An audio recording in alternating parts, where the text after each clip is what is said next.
ونظرا لطول هذه المدة فلا بد لي أن ألخص ما ذكرته إجمالا، ليس على الأحاديث، ليس عن الأحاديث التي شرحتها، ولكن عن الكتاب بصورة مجملة وعن طريقتي في شرحه، لأنني أرجو أن يدون المشاهدون معي النقاط السبعة أو المحاور السبعة التي أتكلم من خلالها عن كل حديث في هذا الكتاب الجليل. وكتاب الرقاق كما هو واضح من اسمه أنه يتعلق بترقيق القلب. ليه؟ لأن القلب هو ملك البدن، ولأن المرء يوم القيامة إنما يوزن بقلبه لا يوزن ببدنه، والقلب هو مجمع الإرادات، وقد أولته النصوص عناية بالغة. ليه؟ لأن هذا القلب هو الصيد الثمين لكل شيطان رجيم. لا يصوب الشيطان سهما إلى ابن آدم إلا وهو يريد قلبه، لأن نجاة المرء يوم القيامة تكون بسلامة هذا القلب، كما قال الله عز وجل عندما ذكر أدعية لإبراهيم عليه السلام: إلا من أتى الله بقلب سليم ولا تخزني يوم يبعثون يوم لا ينفع مال ولا بنون إلا من أتى الله بقلب سليم. ويعني هذا القلب أيضا مذكور في آيات كثيرة، من أهمها وأظهرها قول الله عز وجل: إن في ذلك لذكرى لمن كان له قلب أو ألقى السمع وهو شهيد. فنلاحظ هنا ذكر السمع مع القلب، والإلقاء، إلقاء السمع ده معناه الاستسلام. يعني إذا جاءتك من الله عز وجل موعظة فلا تجعل شيئا يقاومها، بل ألق سمعك. ألق سمعك يعني أعط سمعك كله كجارحة. والسمع دائما يجيء في القرآن قبل البصر. لأجل هذا تنازع العلماء أيهما أفضل، السمع أم البصر؟ فنصب العلماء لكل جارحة مزية. فمن أهم مميزات السمع أنك تسمع به كلام الله،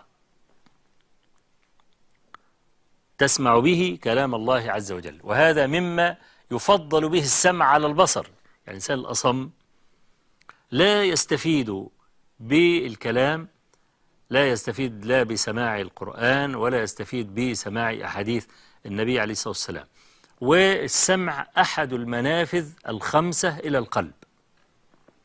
القلب ده له منافذ خمسة بعدد الحواس الخمسة: الإبصار والسمع والشم والذوق واللمس.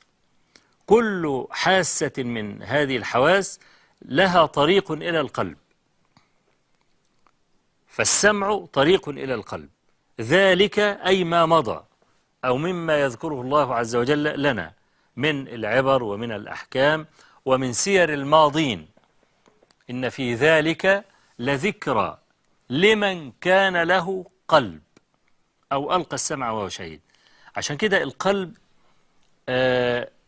لما بيغلق أو لما بيذكر في القرآن الكريم يذكر بالختم والطبع والقفل.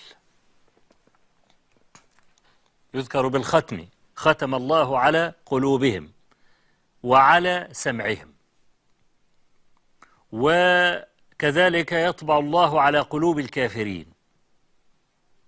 وأفلا يتدبرون القرآن أم على قلوب أقفالها؟ فالبني آدم اللي على قلبه قفل فهو مطبوع عليه مختوم عليه. ولأجل أن هذا القلب هو مجمع الإرادات كلها كان هذا الكتاب. وقد صنف العلماء كتبا مستقلة قبل الإمام البخاري وبعد الإمام البخاري. فمن أشهر الذين صنفوا في كتب الرقائق ويسمونها برضو بكتب الزهد الإمام المبارك عبد الله بن المبارك، وهو شيخ البخاري، وكذلك وكيع ابن الجراح شيخ البخاري، وكذلك أبو حاتم الرازي، وهذا من أقران البخاري، ويعد البخاري من جملة شيوخ أبي حاتم الرازي. أسد بن موسى، وهذا شيخ البخاري برضو. عندنا هناد ابن السري، وده من مشايخ البخاري. وعندنا أبو داود السجستاني، ده من أقران البخاري. وطبعا لا أنسى أن أذكر الزهد الإمام أحمد ابن حنبل، ده أحد مشايخ الإمام البخاري. وجاء بعدهم يعني كثيرون زي المثل البيهقي في كتاب الزهد الكبير، كانوا يعنون في هذه الكتب بذكر كل شيء يرقق القلب، إما من الأحاديث المرفوعة عن النبي عليه الصلاة والسلام، أو من أخبار الصحابة والتابعين وتابعيهم، حتى يصل الحال إلى شيوخهم، يذكرون أخبار شيوخهم أيضا، ويذكرون من أقوالهم. وأنا الحقيقة أنصح كل من يريد أن يرقق قلبه أن يشتري كتابا من هذه الكتب. احنا معرض الكتاب قائم، معرض الكتاب الدولي في القاهرة قائم الآن. على طول اذهب إلى المعرض، اسأل عن كتاب من هذه الكتب. كلام السلف كلام قليل كثير الفائدة، لما تقرأ فيه لا تجد أي عقد مطلقا، لا مثلا يستخدمون حوشي الألفاظ ولا غريبها، إنما كلامهم زي المية، كلام السلف زي المية.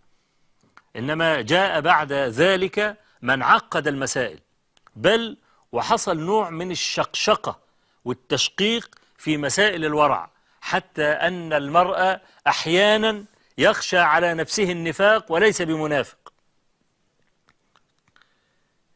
عشان كده أنا بقول لك كل ما تطلع للسلف القدامى من الصحابة والتابعين وتابعيهم، كل ما تجد الكلام مفهوما ليس معقدا.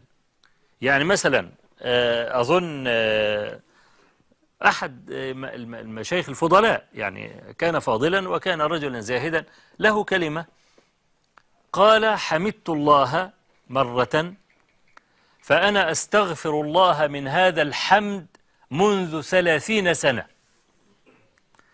طب دي مشكلة. أنا قلت الحمد لله، أستغفر الله أنني حمدت الله؟ يظل 30 سنة يقول أستغفر الله من الحمد، أستغفر الله من الحمد. وعالم الفاضل أحيانا قد يقول كلاما غير مفهوم، أو كلام تحتاج إلى مذكرة تفسيرية لتوضح هذا الكلام.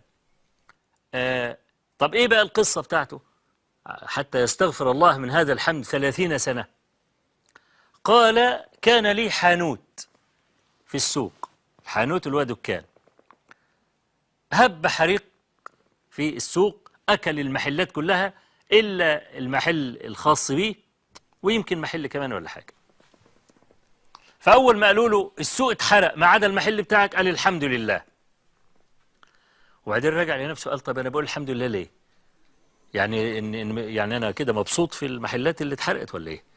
ولا أنا مش متألم لجاري الذي احترق محله؟ فحس كده بغضاضة، وكأنما شعر أن الله أنجاه وأهلك الآخرين، فكأنه الحمد لله اللي طلعت منه دي كأنه يعني مش مراعي مشاعر الذين خسروا واحترقت محلهم في هذا الحريق. فيوم لما قال الحمد لله أم بيستغفر الله بقى أنه حمد الله. الكلام ده كلام غير صحيح حتى وإن صدر من فاضل. ليه؟ لأن احنا عندنا أحاديث أن النبي الله عليه الصلاة والسلام شرع لنا أن نحمد الله عز وجل إذا رأينا مبتلى. طب هذا مدعاة لذلك. إذا أصيب الناس بمصيبة وأنت نجوت منها، فضريبة هذه النجاة أن تحمد الله عز وجل، والحمد أبلغ من الشكر. يعني لما تقول الشكر لله غير الحمد، ليه؟ لأن الحمد شكر وثناء بخلاف الشكر. الشكر لا يشتمل على الثناء، إنما الحمد يشتمل على الثناء والشكر معا. والله عز وجل أهل للحمد، وعلمنا كيف نحمده، فقال الحمد لله رب العالمين في الفاتحة. فأنت وأنت بتقرأ في كتب العلماء، وربما تجد في كتب الزهد المتأخرة زي البيهقي وغيره، تجد بعض هذه العبارات. هذه العبارات تحتاج إلى تنقية، لابد أن يكون المرء عالما بالسنة، كلام النبي عليه الصلاة والسلام، لأنه مفصل ومبين لكلام الله تبارك وتعالى. فالكتب دي لها أبلغ الأثر عليك، وجرب. لا أقول لك اذهب إلى الكتب المطولة اللي تحتاج إلى تدبر وقراءة، لا، كلام السلف زي الشفرة كده، عبارة عن جملة جملتين ثلاثة أربعة. تقرأ مثلا بلال بن سعد يقول لك لا تنظر إلى صغر الذنب ولكن انظر إلى من عصيت. ده كلام يهزك على طول أول ما تسمعه. مش هندخل بقى في قصة هل في صغيرة ولا كبيرة، ولا بلال بن سعد يقصد أن ما فيش صغائر، القصة مش كده خالص، ولن ندخل في هذا البحث. أنا بقول لك خد كلام السلف على طول. فكتب الزهد دي كلها القصد منها إقامة هذا القلب وتنقيته حتى يظل فارغا لذكر الله تبارك وتعالى. كل ما تصيبك ملمة، تصيبك مصيبة، الكلام ده اجري على هذه الكتب. أنا معلش هكررها تاني، أي كتاب من هذه الكتب هتصيبها هتبقى ممتازة، وأنا هرتبها لك على حسب قوتها وجلالتها عشان تنفعك. يعني هتاخد كتاب الزهد لعبد الله بن مبارك، كتاب الزهد لأحمد، دول أوسع كتابين في الكتب كلها. كتاب الزهد لوكيع معقول، بس أخر وكيع شوية، هات كتاب الزهد الهناد، هناد بن السري شيخ البخاري، دول أوسع 3 كتب. وفي الغالب هتلاقي زهد وكيع في زهد هناد. ليه؟ لأن هناد تلميذ وكيع، كثيرا ما يقول حدثنا وكيع، فتلاقي واخد كتاب وكيع مش كبير قوي، لكن التحقيق بتاع الكتاب هو اللي طول الكتاب وخلاه 3 مجلدات، لكن المادة بتاعت وكيع نفسها صغيرة بسيطة يعني. وكتاب الزهد لأبي داود السجستاني رائع أيضا، يعني فيه كلام جميل. بعد كده الزهد الكبير للبيهقي. أما كتب الزهد الأخرى التي سميتها لك فدي عبارة عن أجزاء يعني صغيرة. أنا شرفت بتحقيق واحد من هذه الكتب، وهو زهد أسد ابن موسى، أسد السنة، كان يلقب بأسد السنة، وهم مشايخ الإمام أحمد. كل هذا دي الكتب مستقلة. الأئمة الذين صنفوا في الزهد مش ككتب مستقلة، إنما كتاب من جملة كتاب. يعني مثلا زي صحيح البخاري، عندنا البخاري، صحيح البخاري كتب، كتاب بدء الوحي، كتاب الإيمان، كتاب العلم، كتاب الطهارة، كتاب الصلاة، كتاب الزكاة، الجنائز، الحج إلى آخره. من ضمن هذه الكتب كتاب الرقاق أو الرقائق، بعضهم يسميه الرقائق. وهتلاقي مثلا في سنن النسائي الكبرى كتاب اسمه كتاب الرقاق. هتلاقي في سنن الدارمي برضو كتاب اسمه كتاب الرقاق. هتلاقي في سنن الترمذي وفي سنن ابن ماجه، الاثنين دول هتلاقي كتاب من هذه الكتب اسمه كتاب الزهد. فالزهد والرقائق الاثنين بمعنى واحد، يعني القصد منه كما قلت لكم ترقيق القلب. المادة التي يقوى بها القلب أشياء كثيرة، بخلاف المادة التي تقوى بها الجوارح. الجوارح تاكل كويس، تشرب كويس، تربرب، تتخن، بالك عضلات. القلب مش كده. القلب كل ما يوضع في المشاكل والمحن يقوى.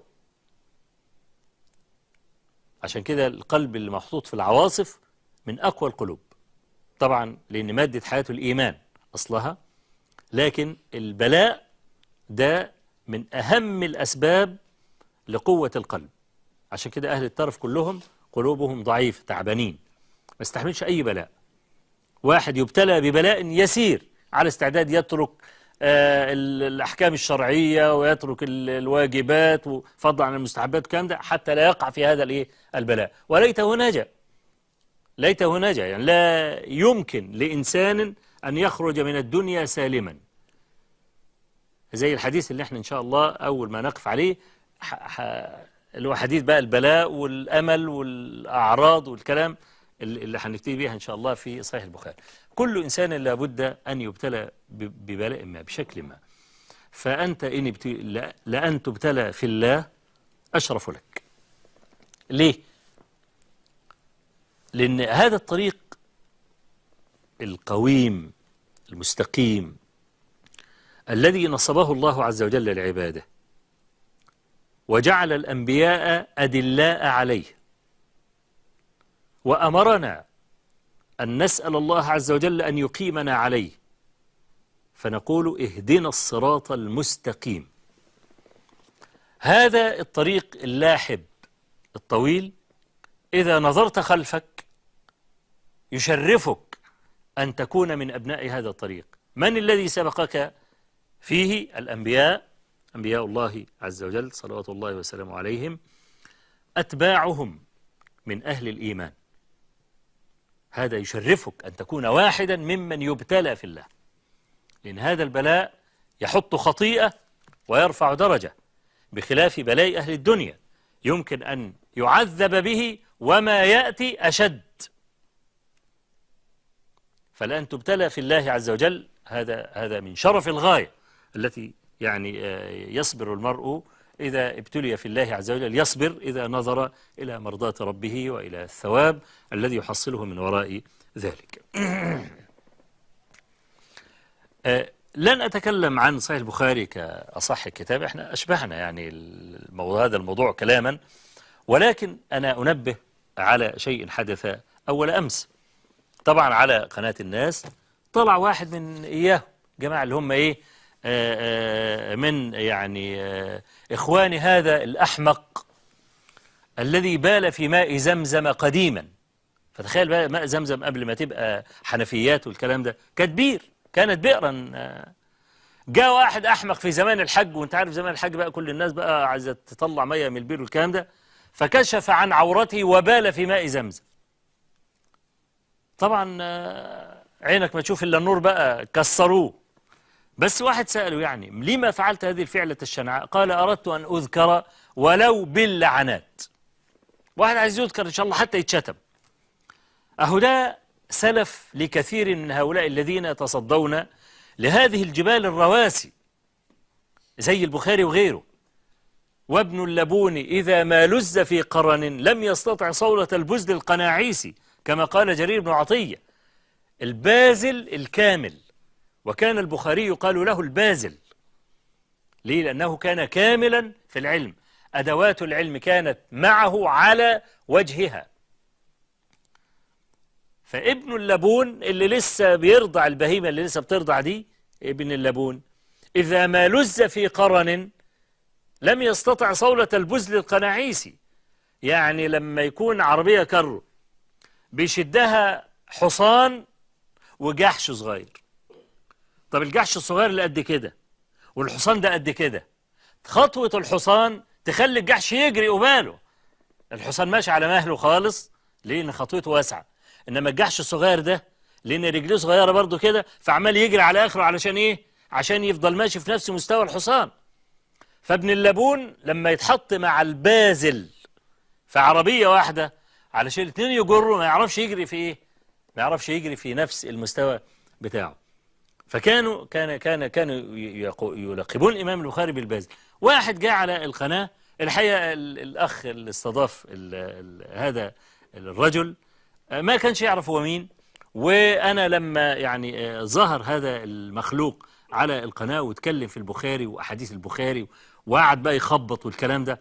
أنا وصلتني رسائل يستصرخونني، ازاي انا البخاري ومش البخاري؟ فانا لم اتصور القصه، فاتصلت باخينا سعيد توفيق ربنا يبارك فيه، فقال لي انا رديت فورا.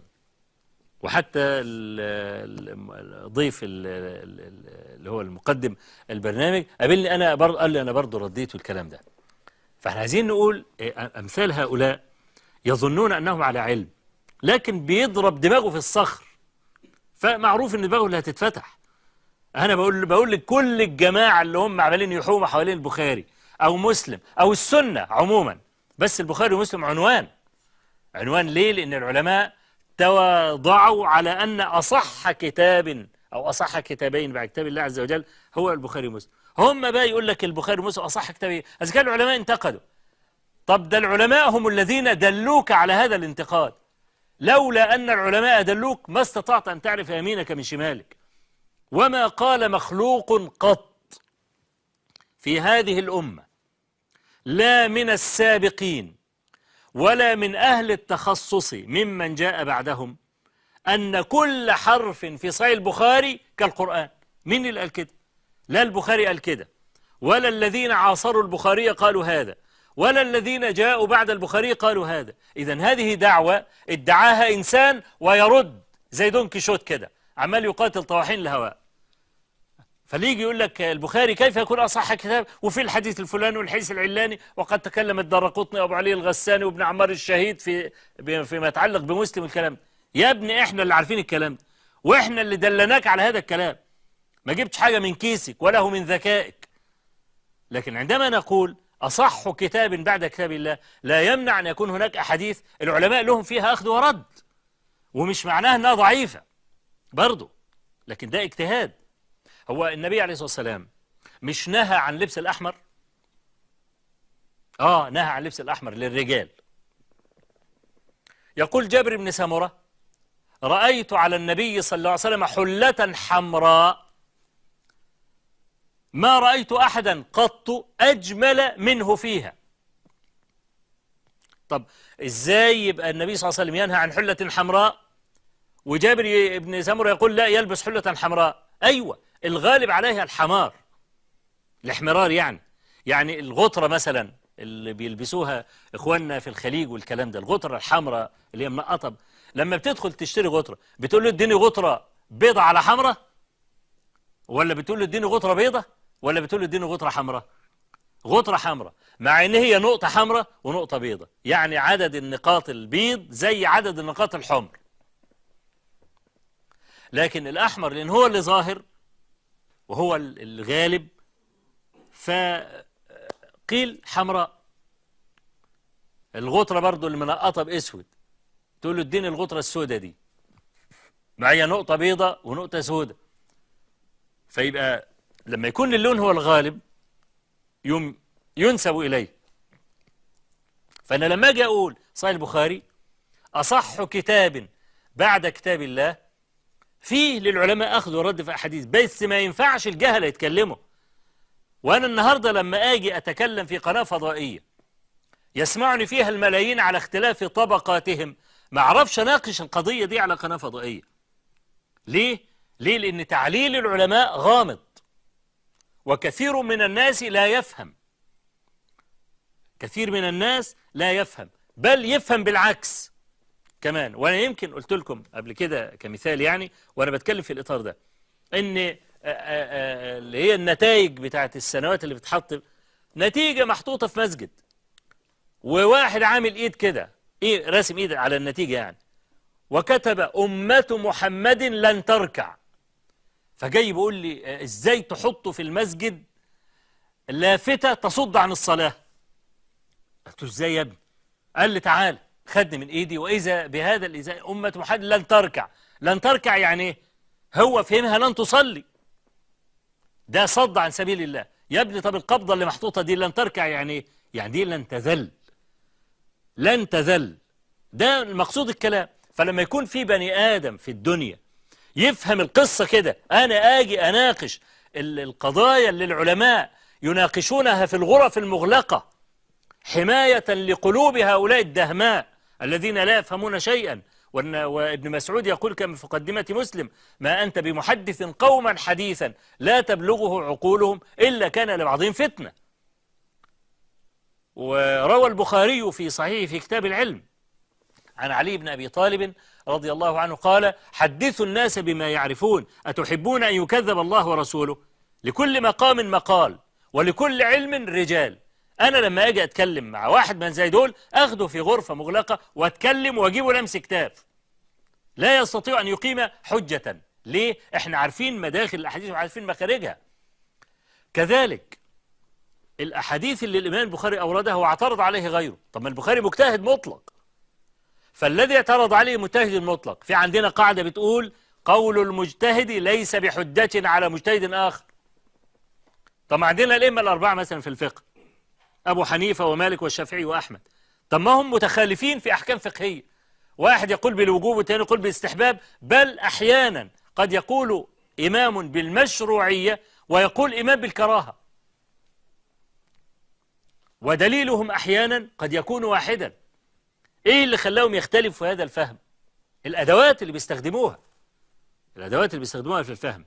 عشان كده بنقول أي إنسان يدخل البحر المحيط بدون طوق نجاة ولا يحسن السباحة لابد أن يغرق. لازم تيجي موجة كده تاخده وتريح الناس منه. لكن كل حاجة لها أدوات. اشمعنى الطب له أدوات، والهندسة لها أدوات، والميكانيكا لها أدوات؟ كل حاجة في الدنيا لها أدوات إلا الدين. الحيطة بتاعته واطية قد كده. أي بني آدم عايز يتكلم في الدين يتكلم في الدين. دي فوضى. هذه فوضى. ونحن نعوذ بالله من كثرة المجددينات الذين ظهروا في هذه الأمة في غياب هيئة كبار العلماء. لو في هيئة لكبار العلماء لها صلاحيات واسعة ما جرؤ الجهلة أن يتكلموا. وكله داخل تحت حرية الفكر. ما الفكر ده مقلوب الكفر. ما أنت كلمة فكر لما تقلبها تبقى كفر. فصار الكفر فكرا الآن. وكل ما تيجي توقف واحد يقول لك ده حجر على الأفكار. زي على قناة فضائية امبارح جايبين واحد مخرف برضه من اللي ما عرفش كيف خرجوا من مستشفى العباسية، وينبغي أن يحجر عليه. اللي يقول لك التدخين في رمضان لا يفطر، والقبلة لما تبوس لك البنت قبلتين كده عشان تفرغ شهوتك لا بأس. فدافع عن نفسه امبارح، أنا سمعته على الهاتف. تعرف بيقول إيه؟ بيقول ما هو ابن عباس وجماعة من الصحابة قالوا إن القبلة من اللمم. يعني إيه من اللمم؟ يعني إذا كنت أنت خلاص يعني خلاص خد لك بوسة خلاص أهي من اللمم، وبعدين يقول استغفر الله العظيم. فيوم يبيح المسألة دي يقول لك الشباب لا عارف يتجوز ولا عارف مش عارف ايه ولا عارف يعمل ايه ولا يلاقي فلوس ولا الكلام ده، يعمل ايه بقى؟ يقبل ولا يزني؟ لا يا ابني روح قبل. يوم يرخص له في ذلك. كيف يرخص له في الشر؟ هذا ليس من صلاحية المفتي أن يحل ما حرم الله سبحانه وتعالى. كل ما يجي يقول لك كذا يقول لك لا أنا أرفض لأنه من حجر على الفكر. دول بقى اللي طلعوا لنا بقى من الجحور في غياب هيئة كبار العلماء. كل يوم يخترعوا قولا، كل يوم يهدمون أصلا من الأصول، والكلام ده بدعوى حرية الفكر. المجددينات دول اللي أنا أفضل أن أسميهم المجددينات برضو تبعا لي الذي أطلق هذا المصطلح، وهو الأستاذ كامل كيلاني رحمه الله، اللي هو كان متخصص في كتابة أدب الأطفال. ونقل عنه هذه العبارة شيخ مصر الأشهر السيد الفاضل الشيخ أحمد شاكر أبو الأشبال رحمة الله عليه، ويعني آخر أعيان المحدثين في الديار المصرية التي لن تخلو إن شاء الله من خير ممن يخلفونه في هذا العلم الجليل. فالكامل كيلاني لما لقى الدنيا زيطة كده وكل واحد بيتكلم على مزاجه، فأطلق على هؤلاء اسم المجددينات. فقال له سامعه: ما المجددينات؟ لا هو جمع مذكر سالم ولا جمع مؤنث سالم. يا إما تقول مجددون يا مجددات، لكن مجددينات إيه فقال له: هذا جمع مخنث سالم، جمع مخنث سالم. فأقسم له سامعه إن اللغة العربية في أمس الحاجة إلى هذا الجمع، خصوصا في هذه الأيام. فاللي يطلع عشان يتكلم، عشان كده أنا بقول هناك شيء قبيح ظهر في هذه الأمة بعد ظهور الفضائيات. النهارده الفضائيات كانت زمان اللي يظهر في التلفزيون ده يبقى يعني عايز واسطة وبتاع، يقول لك ظهر في التلفزيون. لا، ده النهارده التلفزيون أنا على استعداد أجيب لك أي 3-4 من الشارع وأعمل لك برنامج في أي قناة فضائية. وكثير من القنوات الفضائية تعاني من الفقر المدقع، وتعاني من الفراغ لعدم وجود الكفاءات. أصبحوا النهارده بيجيبوا لنا شباب لا بيعرف. ده لو شاب عندي أنا وأنا اديته امتحان هديله 0. بيطلع النهارده يتكلم في قناة فضائية وياخد له برنامج وبتاع والكلام ده، وعادي جدا. ومن الممكن، أنا بقول لك في قنوات فضائية تعاني من الإفلاس، حتى إن في بعض القنوات طلعت لنا منتخبات كمان. طيب المنتخبة دي إن شاء الله تطلع تقول إيه؟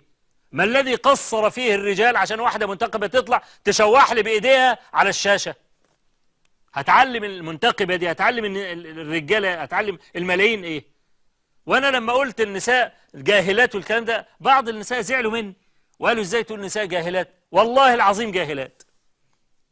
وأنا مش عايز يعني، وبعض النساء كلموني فعلا وزعلانين، وبعضهم بعت لي رسائل، وأنا طولت نفسي معهم عشان أبين أنهم جاهلات، واعترفنا أنهن جاهلات في نهاية المكالمة.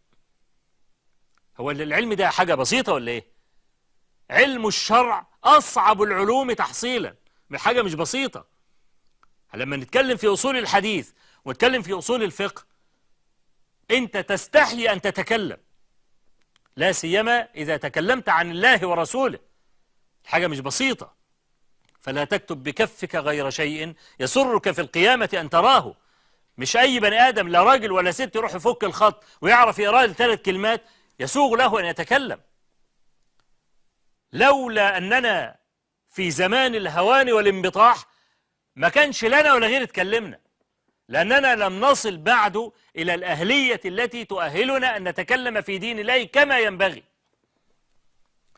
شوف الإمام أحمد زمان، الإمام أحمد بن حنبل ده كان يحفظ 1000 حديث، مش حديث مرفوع، لأن الأحاديث المرفوعة إلى النبي عليه الصلاة والسلام لا تكاد تصل إلى 20,000. الحديث الصحيحة الثابتة لا تكاد تصل إلى 20,000. طب 1000 يعني مليون يعني. طب 1000 حديث يعني قال لك كل كلام روي بإسناد اسمه حديث، سواء كان مرفوعا أو موقوفا على الصحابة أو مقطوعا على التابعين أو على أتباع التابعين أو على أي إنسان. كل كلام يقال فيه حدثنا فلان اسمه حديث. فشوف بقى فتاوى الصحابة والتابعين وتابعيهم وكلام الصحابة والتابعين، ده كلام ملوش آخر. أمة بكاملها تتكلم، ف1000 دي حاجة بسيطة يعني. فكان أحمد رحمة الله عليه يحفظ 1000 يعني لا يدخل له إسناد في إسناد ولا متن في متن ولا يلخبط ولا يهرش يقول يا ترى إسناد استنى ما افتكر الإسناد ولا استنى ما افتكر المتن. ما كانش عندهم الكلام. قيل لأحمد: رجل يحفظ 100,000 يجوز له أن يفتي؟ قال لا. قال: معه 100,000 يجوز له أن يفتي؟ قال لا. قال: معه 300 يجوز له أن يفتي؟ قال: أرجو. يعني معاه 300,000 إسناد، ما بين حديث مرفوع ما بين حديث موقوف، فتاوى للصحابة التابعين تابعين. معاه 300,000. أحمد يقول لي أنا همشيه زي بعض يفتي، معاه 300,000. لولا أننا في زمان نتفاضل فيه بالجهل، كان أسلافنا قديما يتفاضلون بالعلم، فيقال فلان أعلم من فلان. ثم استدار الزمان كهيئته يوم خلق الله السماوات والأرض، وراحت معالم العلم. كل ما ننزل نقرب من مشارف الساعة كل ما يقل العلم، فأصبحنا نتفاضل بالجهل، فيقال فلان أخف جهلا من فلان. في هذا لولا الحاجة دعت، والذي عدم الماء يتيمم بالتراب. إحنا التراب، نحن التراب، نحن البدل. اضطرتنا الحاجة أن نخرج. لما رأينا أن السنة لا منار لها ولا أعلم لها، خرج هذا الجيل، وخرج الجيل الذي قبله. أنا لا أقصد طبعا هذا الجيل يعني أثني عليه بالفضل وأترك الأجيال السابقة، لا، خرج العلماء من كل جيل وقبيل علشان يرفعوا منار السنة. لكن إحنا إذا حطينا المسألة على المحك ممكن أقول لك أنت لا يجوز لك أن تتكلم. فأنا عايز أفهم، يعني المرأة اللي بتطلع على قناة فضائية وتقول سيبونا نعلم النساء، هو أنتوا بتعلموا النساء ولا بتعلموا الرجال والنساء؟ ولا أنتوا بتشترطوا اللي يقعد قدامكم من الرجال يديكم قفاه؟ ولا في قنوات خاصة المرأة ما ينفعش بتطلع فيها الرجال ما يشوفوهاش؟ يقول لك كأمنا عائشة كانت بتعلم الرجال. هي عائشة طلعت على منبر النبي عليه الصلاة والسلام ثم وعظت. لو طلعت عائشة على المنبر تخاطب الرجال والنساء كان ممكن يبقى فيه وجه، يعني ممكن، مع اني طبعا انا يعني ممكن اتكلم في الدليل واقف لدلالة الدليل والكلام، بس على الاقل كان ممكن. طب ما ايه الفرق؟ طب ما نجي يجيب المنتقبة دي وانا قعدت في مسجد الرجال تقعد على المنبر، ما هي منتقبة وفاكرة طرف الصلاة مش حد شايفها، خلاص تعمل اللي هي عايزاه، تيجي تقعد في مسجد الرجال على المنبر وتقعد تكلم الرجال والنساء كمان، يبقوا النساء ورا والرجال قدام وتكلموا. جهل طافح، جهل طافح. والأنكى والأمر تقول لك احنا عايزين هنتكلم في التجويد. تجويد ايه يا منتخب؟ هو التجويد ده مش لازم يتعرف بظهور الفم؟ ولا هتجودي ازاي؟ مش فاهم.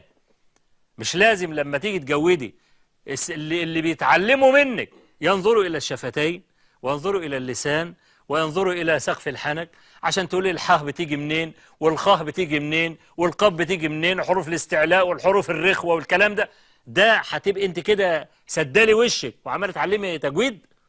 ايه الفضائح اللي حاصله دي؟ ما دي قنوات مفلسه كلها، عايزه تشد الناس علشان يتفرجوا، اللي ما يشتري يتفرج. ما يفضيحه لما تشوف واحده منتقبه على شاشه عماله تعمل كده وعماله تشوح كده وعماله تعمل كده، والله ده بقت مسخه. عادي يقول لك الحق شفت العفريت اللي على الشاشه، الحق شفت البعبع اللي على الشاشه. وانا عارف ان في ناس تكلموا وقالوا هذا الكلام، البعبع والعفريت والكلام. خلصتوا يعني النساء في المساجد وقعدتوا خلصتوا اللي عندكم عشان تطلعوا القناه فضائيه تتكلموا؟ ما هو ده نوع من الزخم اهو. فاذا كان بقى يعني بيطلع النساء المنتقبات ولا غير المنتقبات على قناه فضائيه عشان يتكلموا، خلاص الشباب والرجال ويطلعوا. فمن السهل جدا جدا انك انت يبقى لك برنامج يومي في القناه الفضائيه وتقول اللي انت عايزه. فدي فوضى ولا عمر لها. كذلك بعض دور النشر بمناسبة معرض الكتاب اللي جاي يكتب عبارة قبيحة جدا لا تعفيه من المسؤولية أمام الله سبحانه وتعالى على تاني صفحة من بعد عنوان الكتاب. تعرف بيكتب يقول ايه؟ يقول الآراء التي تنشر في هذه الكتب على مسؤولية أصحابها وليست مسؤولية الدار. يا حلاوة، أجيب واحد مسيلمة الكذاب يألف لي كتاب ينكر فيه النبوة ويشتم رب العالمين ويشتم الصحابة والتابعين وبعدين أقول دي مسؤوليته، الدار مش مسؤولة. إزاي الدار مش مسؤولة؟ ده أنت اللي نشرت الكتاب، تبقى مش مسؤول إزاي؟ والنبي صلى الله عليه وسلم يقول الدال على الخير كفاعله وكذلك الدال على الشر كفاعله.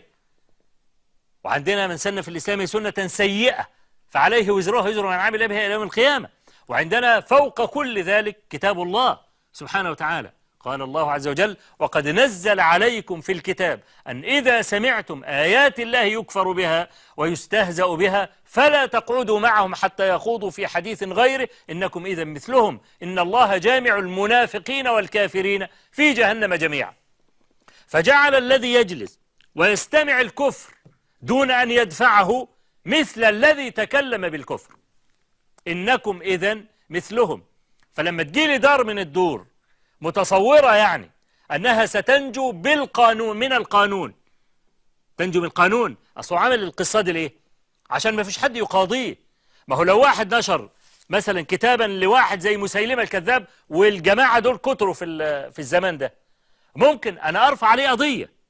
يوم يجي يقول أنا كاتب أهو، كاتب الآراء اللي في الكتاب دي على مسؤولية صاحبه، أنا متبرئ منها، لكن هذه تبرئك أمام الله سبحانه وتعالى يوم القيامة؟ لا والله لن تنجو منها.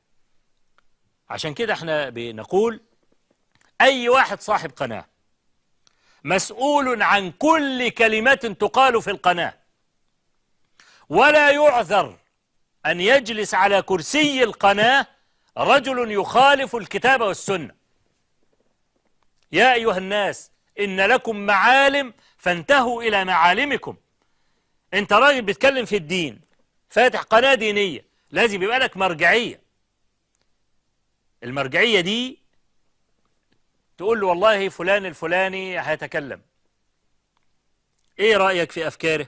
والله أفكار كذا وكذا وكذا، والراجل ده عليه ملاحظ كذا. بشرط يكون المتكلم اللي انت بترجعه لإنسانا منصفا يتقي الله، ما يكونش عنده لا حقد ولا غيرة ولا على الآخرين، انه مش عايز الكل يظهر وعمال يفطس في ده، او في تصفيات شخصية ما بينهم الاثنين. لا، رجل يظن فيه أنه يتقي الله، وفي نفس الوقت عارف اللي بيتكلموا على الساحة من أهل أن يتكلم ومن ليس أهلا أن يتكلم. وهو يكون فاكر أن عشان بيقدم واحد ولا اتنين كويسين ويحط جنبيه كسير وعوير وثالث ما فيه خير أنه سينجو يوم القيامة. لأنه ما من عامل يعمل بكلام يقال في قناة فضائية إلا وصاحبها مسؤول أمام الله عز وجل. أنا ببين ثقة للمسؤولية، مش عشان عندك شوية ملايين تقدر تفتح لي قناة وتفتح لي قناة وتجيب لي بقى كسير وعوير. لا.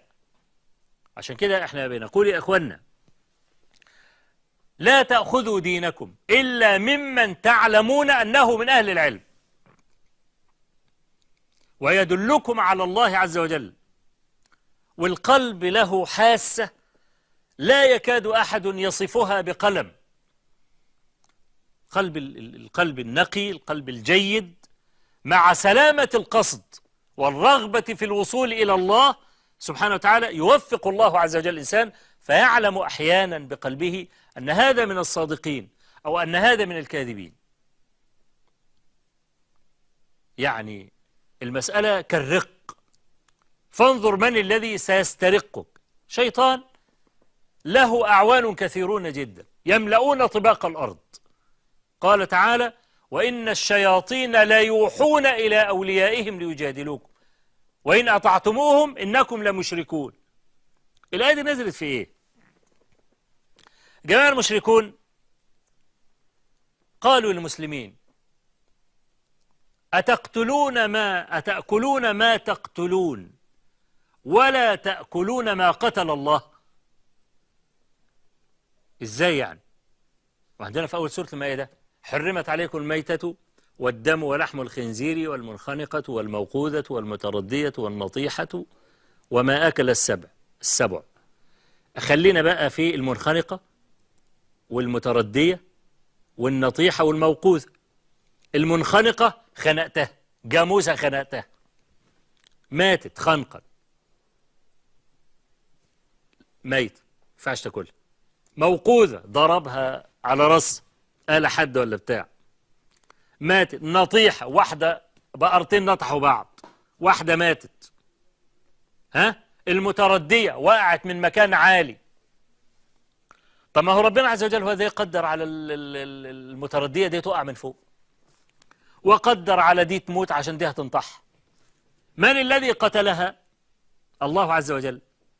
طيب انت بقى تقوم جاي تذبحها لي، يبقى انت اللي قتلت، تأكل ما قتلت أنت ولا تأكل ما قتل الله.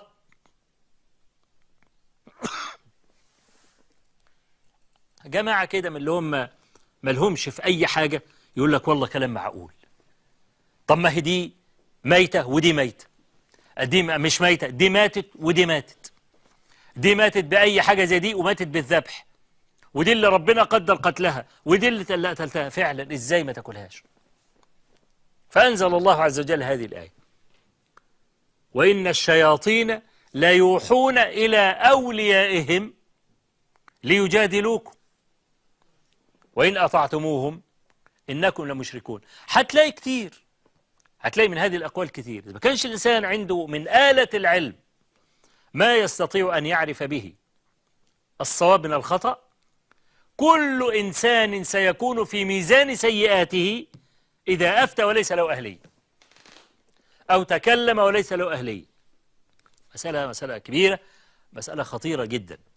عشان كده يعني الذي جرني إلى هذا، هذه نفثة مصدور، وأنات مقرور، وزفرات مهموم، وأنات مكلوم من هذا الوضع الجاري الذي لا درة عمر موجودة في هذا العصر حتى يمكن أن يقف كل جاهل عند حده. الإمام البخاري أحد الأعلام الجبال الرواسي، صنف كتابه على أوثق الضوابط العلمية. الشرح اللي أنا سلكته في هذا الكتاب قلت إنني سأتكلم عن كل حديث في 7 محاور. 7 محاور. أنا أذكر بهذه المحاور مرة ثانية عشان تكتبها ورايا، عشان بقى إيه كل ما ناخد محور تقوم إيه تقوم برضو تعرف إن احنا تكلمنا فيه. والكلام على هذه المحاور ال7 في كل حديث برضو هيطول الإيه؟ هيطول المسألة. لا يعنيني إلا أن تتعلم، لا يعنيني إلا أن تتعلم وأن تكون على بصيرة من دينك. وطريقتي في الكلام أحيانا بطلع وارجع، لكن خروجي دائما يكون في صالح الفكرة. يعني مش مثلا بكون بتكلم في فكرة وبعدين أطلع لفكرة لا علاقة لها بما أقول، وبعدين لما أرجع أنت نفسك تحس أن مفيش علاقة ما بين ما خرجت إليه ورجعت مرة أخرى. لا، ممكن أكون بتكلم في فكرة أطلع لفكرة أخرى خالص لكن فيها لب المعنى وأرجع مرة أخرى. وهذه من محاسن الطرق في الشرح، استفدتها قديما في أول طلبي للعلم من طريقة شيخ الإسلام ابن تيمية رحمه الله تعالى في كتاباته. المحاور ال7 اللي أنا عايزكم تكتبوها وراي، اللي أنا هتبنى شرح من خلالها. أول حاجة ننظر في الترجمة، ننظر في أركانها وشرط صحتها. الترجمة لها 3 أركان. الترجمة لها 3 أركان، والكلام ده مش مختص بالبخاري بس، الكلام ده مختص بكتب علمائنا السالفين الذين صنفوا كتبهم بالإسناد، أو مش بالإسناد، حذفوا الأسانيد وجمعوا الأدلة. ممكن يقول لك عن أبي هريرة رضي الله عنه ويبوب عليه، زي منتقى الأخبار بتاع ابن تيمية جد شيخ الإسلام ابن تيمية اللي الشوكاني شرح في نيل الأوطار، أو زي مثلا بلوغ المرام اللي الحافظ بن حجر العسقلاني صنفه في أدلة الأحكام وشرحه الصنعاني في سبل السلام، وهكذا. يعني دي كلها عبارة عن كتب أدلة. فكتب الأدلة إما أن تكون مسندة وإما أن تكون محذوفة الأسانيد. الكتب دي كلها يبوب على الأحاديث، على الأدلة، يقال باب كذا. فلا بد أي من صحة، من ذكر أركان الترجمة أو معرفة أركان الترجمة وذكر صحتها، شرط صحة الترجمة، لأن في ترجمة تبقى فاسدة، ترجمة تبقى إيه؟ فاسدة، يعني لا علاقة لها بالنصوص اللي تحتها. الترجمة، أركان الترجمة 3 زي ما قلنا. الترجمة نفسها ده ركن، والمترجم بكسر الجيم ده الركن الثاني، والمترجم له ده الركن الثالث. خلاص، يبقى عندنا 3 إيه؟ عندنا 3 أركان. الترجمة أصلها الإعراب والإظهار، أو تعبير بلغة عن لغة، المقصود بها الإفهام برضه. يعني ترجمة من أي لغة أجنبية اللغة العربية، أو من اللغة العربية اللغة الأجنبية، اسمها ترجمة. لو أنت كلمتني بالإنجليزي الفرنساوي الطلياني الإسباني الألماني الكلام ده مش هفهمك، فأقول لك إيه؟ أعرب يعني أظهر ما تقول، تقوم أنت لما تترجم أنا فهمك، أقول أنا فهمتك كده. يبقى المقصود من الترجمة الإفهام والإعراب. فالترجمة هي الجملة التي يكتبها أو يضعها المترجم لتعرب عن معنى ما يريد. المترجم بكسر الجيم الإمام صاحب الكتاب، المترجم اللي هو البخاري اسم المترجم. الترجمة اللي هي العنوان اللي بيحطه على الحديث، زي باب مثلا، أول باب من أبواب البخاري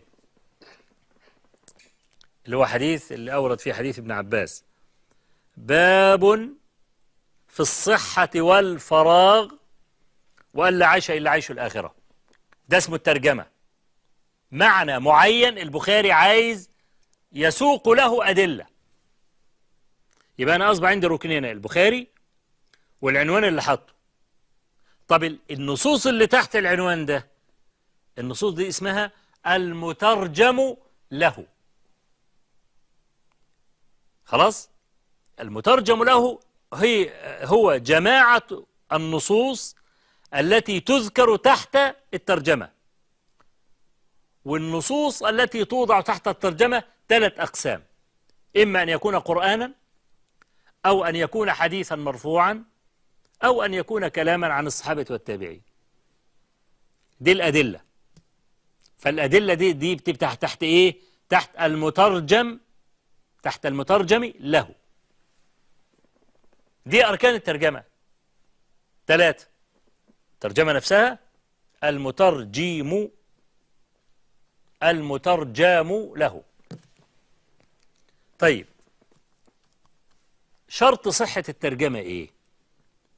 أن يكون بينها وبين النصوص التي تحتها علاقة، يكون في نوع من الاتساق. لو ما فيش علاقة ما بينهم الاثنين يقول لك ترجمة غير صحيحة. الترجمة غير صحيحة. مثلا لو هنترجم بأي حاجة،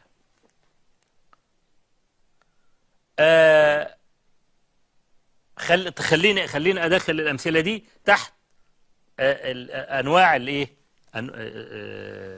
مطابقة الترجمة للنص ووصف الترجمة. يعني الترجمة إما أن تكون خفية أو جلية، وإما أن تكون مطابقة أو غير مطابقة. دي داخلة تحت شرط صحة الترجمة. إما أن تكون خفية، كأن مثلا أقول إيه؟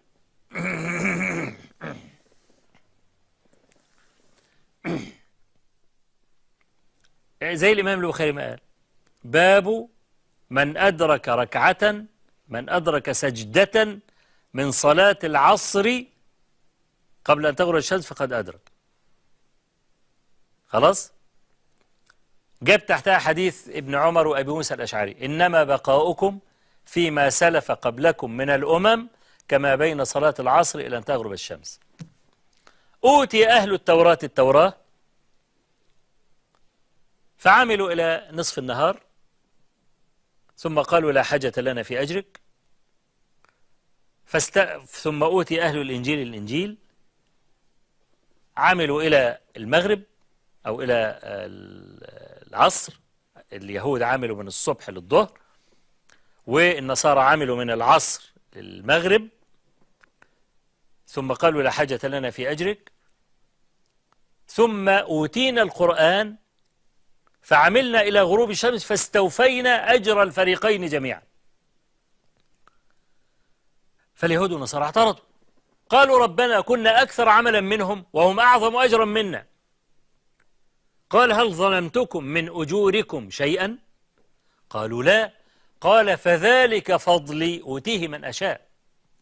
إيه علاقة الحديث ده بباب من أدرك سجدة من صلاة العصر قبل أن تغرب الشمس؟ الترجمة خفية ولا لا؟ خفية. طبعا البخاري قبل حديث أبي موسى الأشعري وابن عمر أورد الحديث الصريح في هذا حديث أبي هريرة: من أدرك سجدة من العصر قبل أن تغرب الشمس فقد أدرك، ومن أدرك سجدة من الصبح قبل أن تشرق الشمس فقد أدرك. ده طبعا واضح إيه؟ إن الترجمة مباشرة هي من أدرك سجدة، هل يصح أنه أدرك أم لا؟ حديث أبي هريرة يقول فقد أدرك، خلاص. طب ماشي، حدا واضح في حديث أبي هريرة أنها ترجمة جلية مش عايز تفكير كتير. طب اللي تحتيها بقى حديث ابن عمر وأبي موسى اللي أنا قلت لكم من شوية: أوتي أهل التوراة التوراة والإنجيل الإنجيل ونحن أوتينا القرآن. إيه علاقتها بقى بمن أدرك سجدة؟ باب من أدرك سجدة، دي الخفية بقى اللي عايزة بني آدم يفكر. قال لك طيب أنت هتصلي، هتدرك من العصر، من وقت العصر، أذان المغرب هيدن بعد دقيقتين، على ما قلت الله أكبر وركعت ادن المغرب، يبقى أنت أدركت من العصر في وقت العصر كم ركعة؟ أدركت ركعة واحدة.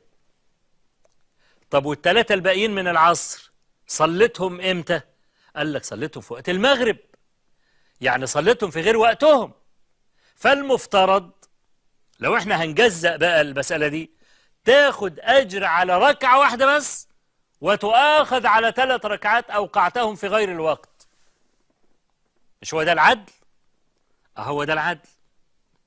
لكن إذا أدركت ركعة واحدة من صلاة العصر في وقت العصر قبل أن يؤذن للمغرب، فقد وهبك الله عز وجل ال3 الركعات الأخريات تفضلا منه وتكرما، مع أن العدل ما تاخدش حاجة، تعذب. يبقى البخاري لما أورد الحديث: أوتي أهل التوراة التوراة فعملوا حتى انتصف النهار ثم عجزوا، أوتي أهل الإنجيل الإنجيل وبعدين عملوا إلى صلاة العصر ثم عجزوا، قال ثم أوتينا القرآن أقل وقت. فربنا عز وجل لما أعطانا أجر الفريقين جميعا، إزاي؟ قال لهم أنا ظلمتكم؟ قالوا لا ما ظلمتناش. قال فضلي بقى أعطيه من أشاء. فأراد أن يقول بهذا بإيراد الحديثين أن الله عز وجل عامل هذه الأمة بالفضل لا بالعدل، لأنه لو عامل بالعدل لأهلك، إنما عامل بالفضل. هو عايز يقول ديت يعني بعد ما اداك الحكم الشرعي أعطاك المنة التي من الله عز وجل عليك بها، وقد أوقعت أكثر الفرض في غير وقته. دي ترجمة واحدة، باب واحد لملي الترجمة الخفية والترجمة الإيه؟ والترجمة الجلية. الترجمة ممكن تبقى كاملة وممكن تبقى ناقصة. كاملة بمعنى إيه؟ لو قلت مثلا باب لكل امرئ ما نوى، ثم أوردت فيه حديث عمر ابن الخطاب رضي الله عنه المشهور اللي اتفق عليه الأئمة الستة واتفق جماهير المسلمين على صحته ليس بينهم مخالف فيها، حديث إنما الأعمال بالنيات وإنما لكل امرئ ما نوى. ده واضح، باب لكل امرئ ما نوى. أو زي الباب اللي البخاري عمله في كتاب الرقاق: باب كن في الدنيا كأنك غريب أو عابر سبيل. ثم أورد تحته حديث ابن عمر أن النبي صلى الله عليه وسلم أخذ بمنكبه وقال له: كن في الدنيا كأنك غريب أو عابر سبيل. الترجمة هي نفس الحديث، كاملة ولا مش كاملة؟ كاملة. يبقى دي اسمها ترجمة كاملة. إيه؟ شملت معنى كل المترجم له النصوص اللي جاية تحتيه. لكن ممكن الترجمة تبقى ناقصة. بمعنى إيه؟ بمعنى يورد نصا أو أكثر ولا يريد منه إلا جزئية صغيرة واحدة. زي مثلا إيه؟ زي تبويب الإمام البخاري لحديث أعذر الله عز وجل إلى عبد بلغه 60 سنة. أظن في هذا الباب أورد حديث لا يزال قلب الرجل شابا في حب اثنتين. طبعا أورد الحديث أعذر الله إلى رجل بلغه 60 سنة، ده مباشر. طب الحديث اللي بعديه لا يزال الكبير قلبه شابا في حب اثنتين، ما هي دي مش كاملة، عايزة شيء من التريث، عايزة شيء من التفكير، حط دي تحت دي. لو أورد مثلا حديث إنما الأعمال بالنيات وبوب عليه باب مثلا يعني أنا بفترض ده من عندي، باب من لم يعط امرأته مهرا، وبعدين جاب إنما الأعمال بالنيات وإنما لكل امرئ ما نوى. طب إيه من لم يعطي امرأته مهرا؟ إيه علاقته بالباب؟ قال لك ما هو ممكن يكون ناوي ياكل مهرا، ما هي دي داخله في النية برضه، ها؟ فيقوم يبوب حاجة زي كده. فالترجمة عشان ننظر إلى هل الترجمة صحيحة أم لا، ننظر إلى أنواعها، خفية ولا جلية؟ الخفية بتبان والجلية بتبان. طب هي كاملة، يعني كاملة ولا جزئية؟ كل ده هنقوم نوضحه في إيه أثناء الشرح.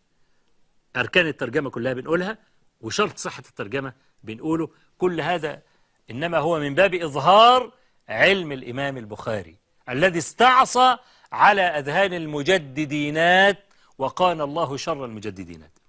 الحاجة الثانية إن احنا بنشوف هل البخاري لما وضع الأبواب كانت الأبواب دي لها علاقة بالأبواب السابقة ولا بالأبواب اللاحقة، ولا الباب ده ملوش علاقة لا باللي قبليه ولا اللي بعديه، عشان برضو نعرف البخاري كيف صنف كتابه.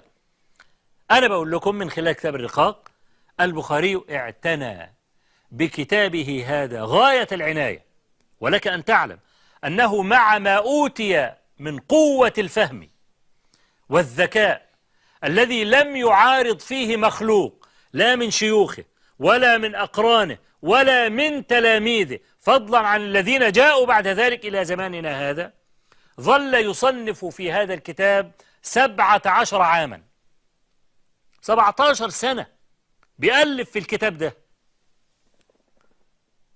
ليه؟ قدح زناد فكره، بل إنه عمل مشكلة للشراح الذين جاءوا بعد ذلك. ساعات كان يكتب باب وبعدين ما يحطش تحتيه حديث، أو يكتب باب ويجيب تحتيه حديث بس ما قالناش باب إيه. كان المفترض يترجم، يقول باب كذا وكذا، لا ده ويكتب باب وما يترجمش. العلماء نظروا في القصة دي، مش البخاري اللي يعمل الحدوتة دي، فالرجل الفاضل هو الذي يعتذر عنه، مش الرجل الأحمق ولا قليل العقل. ما هو احنا بنقول في الأمثال ايه؟ العيب من أهل العيب مش عيب، لكن لو طلع العيب من أهل الأصول يوم يقول لك الراجل ده عمره ما عمل كده، ايه يا ترى اللي خلاه يعمل كده؟ أكيد في سبب، ها؟ أكيد في سبب، لأن العيبة ما تطلعش منه، والناس تستغرب وتضرب كف بكف، ازاي الراجل الفاضل ده يقول الكلمة الشائنة دي؟ إنما واحد عمال يشتم الليل نهار يقول لك ما الجواب باين من عنوان، ما احنا عارفين انه هيجيب ايه، ليه بضاعته ايه غير كده. فلما البخاري المعروف بهذا الذكاء والمعروف بدقة الاستنباط ونفوذ البصيرة في النصوص، يوم يكتب باب وما يحطش حديث، أو يعمل باب ويحط حديث بس ما يقولناش باب إيه. العلماء قال لك ممكن يكون كتب باب وناوي عمال يفكر هيكتب عجلته المنية، أو أنه قرأ الكتاب على الطلبة والباب فارغ من العنوان. عشان كده وجدنا روايات البخاري أحيانا تتفاوت في بعض الأحاديث وبعض التبويبات. طب هو مثلا الفرابري مثلا ولا الذين أخذوا عنه اخترعوا التبويب والتاني نسيه؟ لا، البخاري كان بيألف ويقرأ، يألف ويقرأ، يألف ويقرأ، فممكن يزود زي موطأ مالك كده. هو موطأ مالك عدد أحاديث موطأ مالك في كل الروايات واحد؟ لا، ده روى عن مالك الموطأ تلاقي موطأ يحيى بن يحيى الليثي غير موطأ محمد بن الحسن الشيباني، غير موطأ القعنبي، غير موطأ عبد الرحمن بن القاسم. في اختلاف. حتى الدارقطني ليه كتاب اسمه اختلاف المواطئات. ليه؟ كان الإمام مالك كل سنة أو كل مدة يسقط من كتابه أحاديث، وانت عارف مالك كان يقرأ على الناس، فربما جاء رجل من العراق ومالك يقرأ الموطأ، ثم بدأ لمالك بعد ذلك أنه يحذف الحديث ده والحديث ده كمان وده كمان.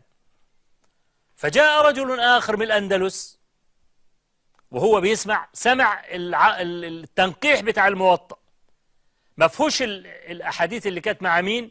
مع العراقي الذي أخذها.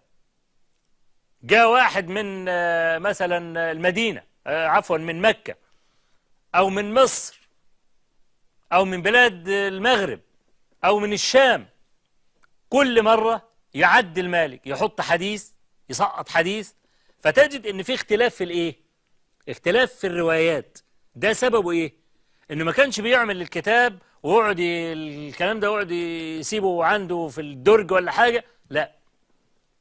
فالبخاري كما قلت لكم لنفوذ بسيط ممكن ايه؟ لكن الاصل عند البخاري هو رعاية ترتيب الابواب. وانا ضربت مثلا في كتاب الرقاق، بس سأعيده من باب تنشيط الذاكرة.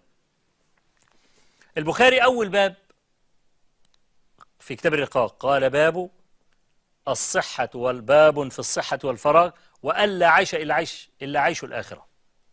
أورد في حديث ابن عباس نعمتان مغبون فيما كثير من الناس الصحة والفراغ. وأورد في حديث أنس اللهم لا عيش إلا عيش الآخرة. وأورد في حديث سهل بن سعد الساعدي أنهم كانوا يحفرون الخندق والنبي صلى الله عليه وسلم كان بيشيل التراب معاهم وبتاع، فكانوا هم ايه؟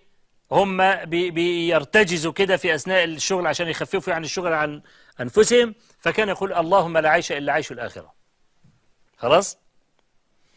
ده اول باب بدأ الامام البخاري بيه علشان يبين لك رأس المال الاول. ما فيش حد هيتاجر وهو مفلس، لازم يكون عنده رأس مال عشان يجيب بضاعة ويبيع ويجي له ربح. رأس مالك ما هو؟ العمر، الصحة، الفراغ والصحة. ده رأس مالك. جماعة اللي مبددين الصحة بتاعتهم عشان يجروا ورا الممثلين والمغنيين والبتاع، ويروح يستنشق الهواء في باريس ويروح مش عارف يعمل ايه في ايه والكلام ده.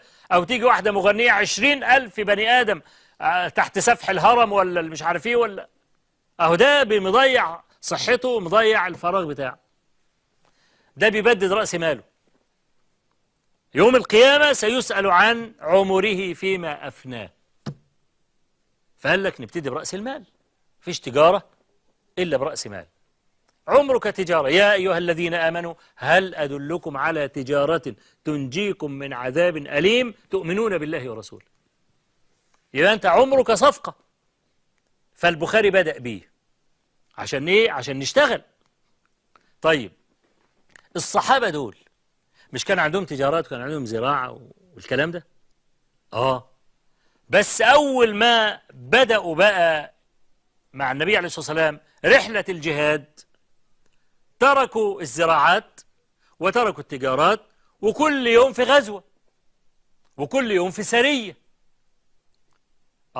كده يبقى حياتنا ضاعت. حياتنا ضاعت، مفيش حياة. فأراد أن يقول له حياتك الحقيقية في الآخرة. العيش الذي تعيشه أنت في الدنيا ده ليس بعيش على الحقيقة. ليه؟ لأنه كله كمد وكبد وقرف. يعني رغيف الخبز ده، رغيف الخبز ده اللي أنت بتقوم تقسمه نصين وتاكله في سندوتشين، أنت عارف عشان وصلك إيه اللي حصل؟ بذرنا البذر في الأرض، فلاح حط البذر في الأرض وقعد يروي وشيل العفش ومش عارف ايه اي نباتات انت مش عايزها تشيلها عشان ما تاخدش من الكيماوي ولا السماد ولا البتاع، وفضل يتعاهدوا ويرش مبيدات ويعمل مش عارف ايه الكلام ده ويرعرع فيه لحد ما كبر. استوت السنبله، حصدوا، خدوا وداك جرن ولا بالفراكه دلوقتي في الغيط ولا البتاع مكنه ها، وبعدين فصل العصف ها يعني اللي هو التبن والقش والبتاع ده عن الايه، عن الثمره.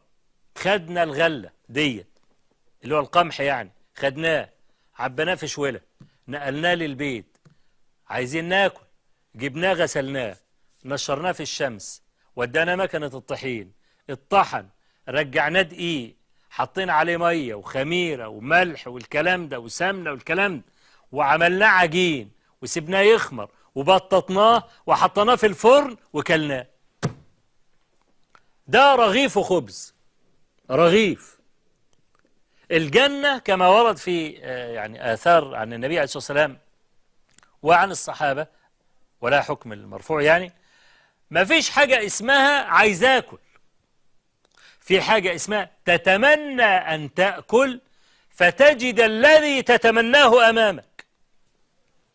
حتى الثياب اللي انت بتلبسها. واحد أعرابي سأل النبي صلى الله عليه وسلم: يا رسول الله، أثيابنا في الجنة تتشقق عنها ثمار الجنة أم ننسجها بأيدينا؟ فالصحابة ضحكوا، فقال: مما تضحكون؟ من جاهل يسأل عالما؟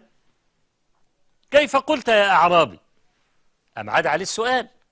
أنا عايز ألبس دلوقتي قميص جميل ومتفصل عليا بالضبط ولونه مثلا لون معين وتفصيلته تفصيلة معينة والكلام ده، هل يا ترى الجلابية القميص بتاعي، الجلابية ده أرض كلمة دارجة بس مش هي الصحيحة، واحد يقول لك لابس جلابية، لا الجلباب ده بتاع النساء، ها، يقول لك فلان يلبس قميصا يلبس جلبابا وطاقية، لا مش جلباب، الجلباب ده بتاع النساء، ها، يدنين عليهن من جلابيبهن، إنما الرجال بيلبسوا اسمه القميص.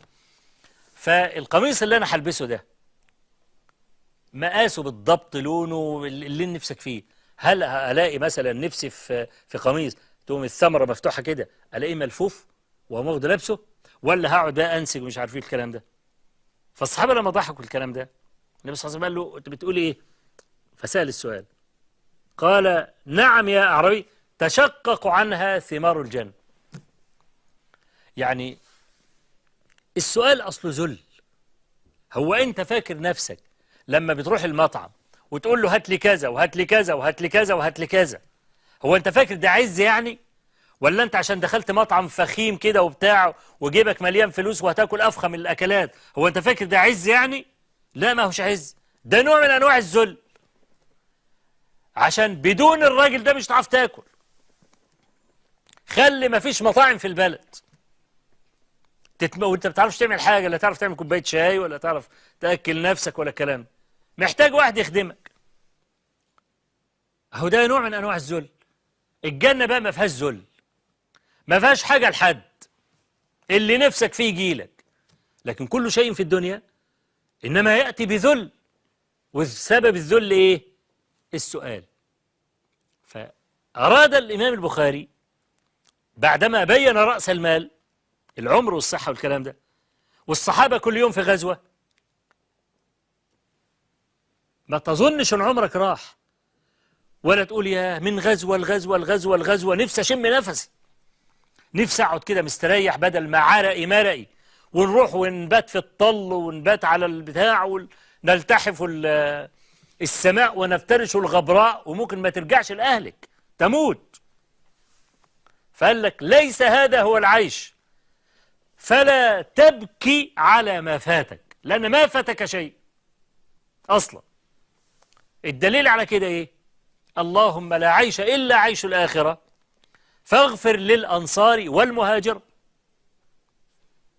يبقى البخاري لما رتب الترتيبة دي كان له قصد في هذا. طيب احنا بقى اهو كله كلام نظري، انت بتقول لي الجنة وما فيها وبتاع، بس معايا عايشني النهارده وموتني بكره. عايز يبقى لي تصور كده، الجنة اللي انا سبت الدنيا عشانها دي كلها ايه هي يعني؟ طالما العيش اللي عيشه الاخره، ام عقد الباب اللي بعديه. الباب اللي بعديه اللي هو باب موضع صوت احدكم في الجنة، مثل الدنيا في الآخرة. مثل الدنيا في الآخرة، ما انت عايز تعرف، جاب في حديث سهل بن سعد الساعدي: موضع صوت أحدكم في الجنة خير من الدنيا وما فيها. وأنا قلت لكم قبل كده موضع الصوت قد كده، صوت قد كده، طول متر في عرض 2 سنتي، يعني ما تعرفش حتى تحط رجلك، لو عايز تقف على رجل واحدة ما تعرفش تحط رجلك. أو لو الدنيا دي كلها معاك بتاعتك، يعني أنت ملك الدنيا كلها، كل العالمين من جملة خدمك، اللي بيلمع لك الجزمة واللي مش عارف بيهوى عليك واللي مش عارف بيعمل لك إيه وبيخلي لك إيه، لا مرضت يوما من الأيام ولا احتجت يوم من الأيام ولا، واللي نفسك فيه هتاخده. أهو موضع هذا الصوت في الجنة خير من هذه الدنيا كلها. طب إيه رأيك؟ آخر واحد هيدخل الجنة عنده قد الدنيا 10 مرات، يعني 10 مرات قدر الدنيا في الجنة، مش قد صوت. يبقى حقيرة ولا لا؟ طبعا حقيرة. فأنا بستغرب فرعون هذا المفلس لما حب يفتخر وينفش ريشه قال: أليس لي ملك مصر؟ تطلع إيه مصر ده بقى بالنسبة للعالم في المساحة؟ ولا حاجة، ولا أي حاجة، دبوس إبر، سن قلم في الكرة الأرضية. قال النبي صلى الله عليه وسلم: إن الدنيا لا تساوي عند الله جناح بعوضة. فتخيل العالم ده كله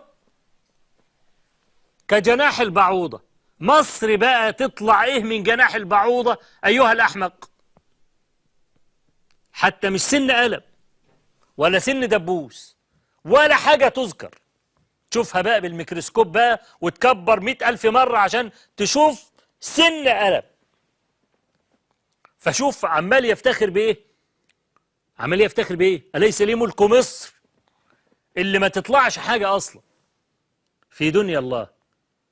فالإمام البخاري رحمة الله عليه اداك التصور بقى، باب بيودي لأخيه لا عيش إلا عيش الآخرة. طب قول لنا إيه الآخرة؟ الدنيا اللي أنت بتقول لنا سيبوها دي، أشعرنا بحقارتها وبين لنا عظمة ما تركناه من أجل ما تركناه من أجلها. قام جاي بقى لموضع صوت أحدكم. حصل بقى عندي تصور، التصور ده أنا عايز أحافظ عليه طالما أنه يقين، طالما حديث صحيحة قالها النبي عليه الصلاة والسلام، يبقى ده يقين. أم عقد الباب الثالث، قال لك: طيب ما الدنيا دي اللي أنت بتقول لي طلقها وتعالى، دي أمي على لبانها فطمت، ومن العسير على الوليد أن يترك ثدي أمه، فمعلش ساعدني أعمل إيه في الورطة اللي أنا وقعت فيها ديت؟ أمي وعايز أرضع، نعمة المرضعة وبئسة الفاطمة، كما قال النبي صلى الله عليه وسلم في وصف الدنيا، واللي بياخد المال والكلام ده من غير حلة. قال لك عشان تسلك أم عقد لك الباب الثالث، بابه: كن في الدنيا كأنك غريب أو عابر سبيل. يبقى عاوز تنجو منها تبقى غريب. بس قال لك الغريب قد يأنس في دار الغربة. ياما ناس في القاهرة مثلا عندنا هنا جايين من بلاد بعيدة جدا، نسيوا أهله ونسوا البلاد، ويمكن بعضهم ما راحش البلد خالص من يوم ما طلع منها. قال له: ما انا عايش ازاي ده الغريب ده؟ قال لك: ما انا بقى لي جيران جدد، وبقى لي اصدقاء جدد، وبقى لي مجتمع جديد وبتاع. اذا الغريب قد يأنس في دار الغربة. اما ده مش مطلوب، مش مطلوب تأنس، مطلوب تفضل مستوحش كده. كل ما تسمع صوت تبص حواليك زي المستوحش، زي ما يكون هربان من حاجة. قال لك: يبقى ما فيش غير عابر السبيل. لو عايز تطلع من الدنيا بسلام كن عابر سبيل. عابر السبيل بقى يقعد يكوش فيها، ويقعد يبني فيها، ويقعد مش عارف يعمل ايه فيها. لا، لا يفعلها عابر سبيل ابدا. انما عابر السبيل ده شكله ايه؟ قال لك: واحد شايل الخيمه بتاعته مسافر، عابر سبيل، ماشي بالنهار، ليل الليل يقوم ضارب الخيمه بتاعته ونايم، يطلع عليه النهار يقوم لامم الخيمه وماشي. ده ممكن يعني لما يضرب الخيمه على الارض كده ممكن يقول ايه؟ اما نبني بقى واعمل ديكور واعمل سقف واجيب بقى مش عارف ايه واجيب الكلام ده. عابر السبيل ممكن يعمل كده وهيهد الخيمه بعد كام ساعه. عشان كده قال لك ايه؟ عشان تطلع من الورطه دي كن عابر سبيل، ما تكونش غريب، لا تكن غريبا، كن عابر سبيل. طيب الباب اللي بعديه قال لك: باب في الامل وطوله. قال لك: هنقول لك بقى المهلكات. طالما انك انت عايز توصل الاخره وخلاص اتفقنا مع بعض اهو انك انت هتكون غريب وهتكون عابر سبيل، خلي بالك ان السكه الى الله عز وجل طويله وفيها مشاكل. اول هذه المشكلات طول الامل. عقد الباب اللي بعديه. شوف البخاري عامل ازاي، ميه زي السلسبيل كده. ها، يا ريت المجددينات دول يتعلموا شويه، وبعدين ما يحطش نفسه قدام البخاري.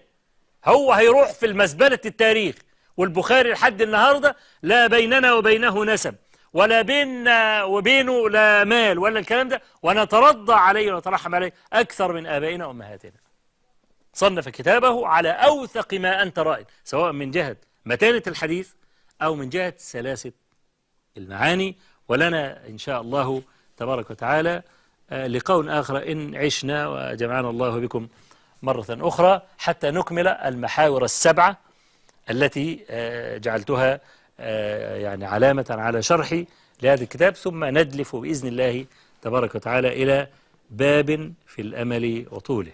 أسأل الله تبارك وتعالى أن ينفعنا وإياكم بما علمنا، وأن يعلمنا ما جهلنا، وأن يجعل ما قلته لكم زادا إلى حسن المصير إليه، وعتادا إلى يمن القدوم عليه، إنه بكل جميل كفيل، وهو حسبنا ونعم الوكيل. والسلام عليكم ورحمة الله وبركاته.